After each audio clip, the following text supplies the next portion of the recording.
Bonjour les matos locos, alors on est parti pour la dernière fiche de la partie factorisation d'un polynôme du second degré. Donc je vous rappelle qu'il y a 4 fiches sur les techniques de factorisation à connaître. Donc celle-ci c'est la dernière et en fait c'est celle qui marche tout le temps. Vous allez pouvoir avec n'importe quel polynôme du second degré appliquer la méthode que je vais vous expliquer ici. Alors, que dit la méthode? La méthode nous dit de calculer le discriminant, delta égale b au carré moins 4ac. C'est cette formule que tu as vue en cours qui a apparu plein de fois. Une fois que tu as fait ton calcul, tu as 3 cas de figure. Soit le nombre que tu as trouvé est strictement négatif, soit il est égal à 0, soit il est strictement positif. Et bien à chaque fois, tu vas pouvoir appliquer l'encadré et pouvoir factoriser ta fonction. Alors, allons-y dans le vif du sujet.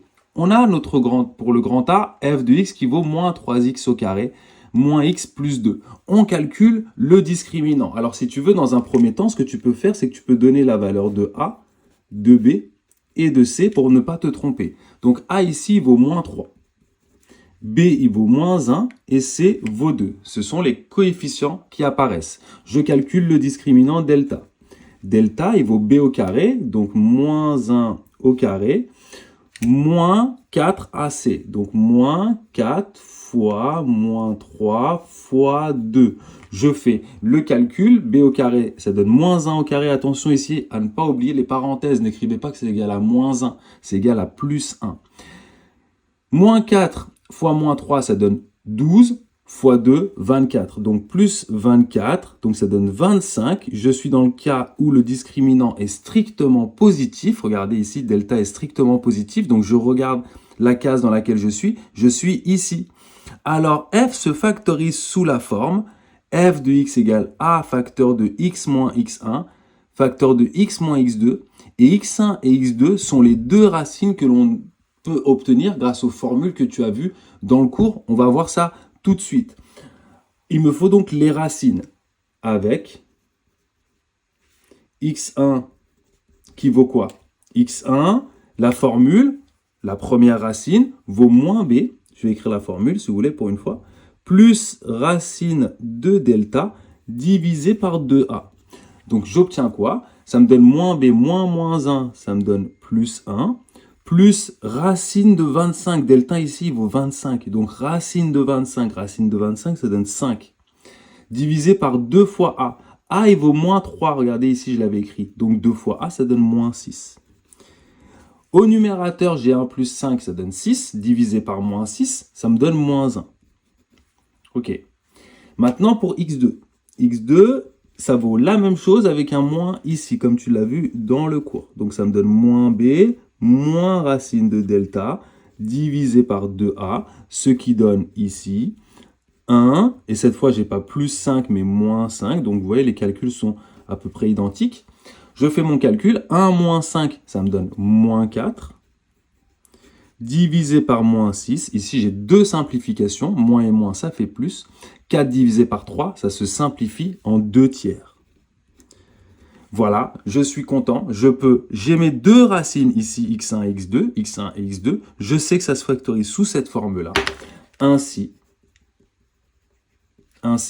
f de x va être égal, regardez ici, égal à a, n'oubliez pas de remettre le a.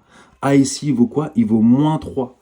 Donc, moins 3, facteur de x moins 1, x moins la première racine x1 vaut moins 1, donc ça fait x plus 1, facteur de x moins la deuxième racine, donc x moins 2 tiers. Voilà, je peux encadrer le résultat et passer à la question grand B. On va faire exactement pareil. On va appliquer la méthode pour pouvoir factoriser le polynôme. Encore une fois, cette méthode, elle marche tout le temps. C'est ça qui est génial. Alors, on y va. Ici, A, cette fois, vaut 4. B vaut moins 3. C vaut 1. Je calcule le discriminant, delta.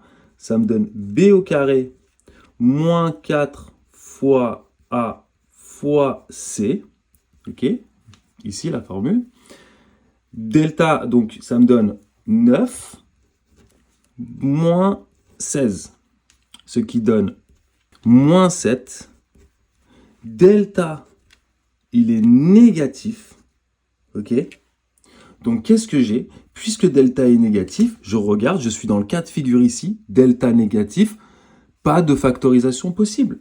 G ne se factorise pas. Bah, tant mieux. Ça ne sert à rien de chercher une forme factorisée, il n'y en a pas. Ok, pour H, on y va, on refait pareil. A, ça vaut 4. B, il vaut moins 4. C vaut 1. Bon, vous imaginez bien qu'on va tomber sur le deuxième cas, qu'on n'a pas fait encore. Je calcule le discriminant delta. Delta, il vaut B au carré. Moins 4 fois 4 fois 1. Ici, ça va me donner... Ah, j'ai oublié le carré. Hop. Ça va me donner 16. Moins 16, ça donne bien 0. Je suis dans ce cas de figure-là. Donc, f se factorise sous cette forme-là. A, le A que j'ai ici. X moins alpha. Alpha qui est l'unique racine et qui vaut moins B sur 2A. Or, alpha égale moins B sur 2A, qui vaut moins B, ça donne moins 4, divisé par 2 fois 4, ce qui donne 1 demi. Et donc, j'ai ma fonction f de x, alors je vais plus trop de place, je vais écrire ça comme ça, qui va se factoriser sous la forme. Donc le a, regardez, a, qu'il ne faut pas oublier, 4, facteur de x, moins 1 demi, au carré. Voilà. Donc, on a vu les 3 cas de figure, et ça, c'est une méthode qui marche tout le temps. Entraînez-vous, et on se retrouve pour le prochain exercice résolu. À bientôt les moites locos. Ciao, ciao.